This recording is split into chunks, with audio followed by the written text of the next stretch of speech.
Viral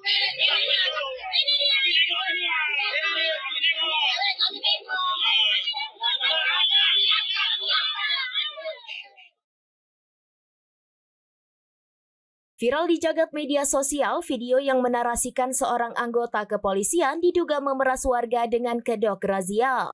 Video tersebut ramai diperbincangkan netizen usai beredar di platform X pada Rabu 8 Januari 2025. Dalam video itu, awalnya perekam mengarahkan kameranya ke seorang perempuan yang diduga korban pemerasan oleh seorang polisi. Kamera kemudian dialihkan ke arah kerumunan warga yang mulai mengepung oknum yang dimaksud.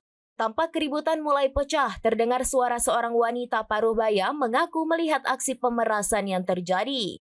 Warga yang semakin tersulut emosi pun nyaris menghakimi oknum polisi yang diduga melakukan pemerasan tersebut. Mulanya helm sang oknum dibuka paksa, begitu pula masker yang dikenakannya. Aksi tersebut dilakukan dengan tujuan untuk merekam dengan jelas wajah sang oknum agar identitasnya dapat diketahui. Namun demikian, polisi itu berusaha sekuat tenaga menahan maskernya dengan tangan agar tetap menutupi wajahnya. Sebagaimana arahan Kapolri Listio Sigit Prabowo yang pernah menyerukan kepada masyarakat agar merekam polisi-polisi nakal.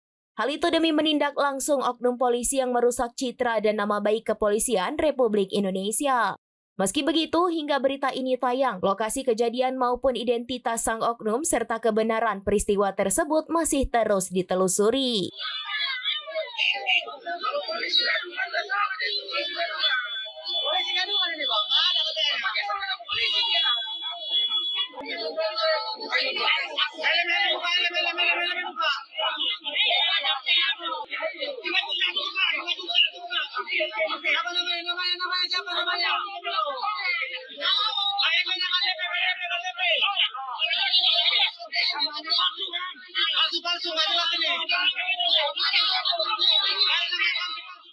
Download Tribun X sekarang, menghadirkan lokal menjadi Indonesia.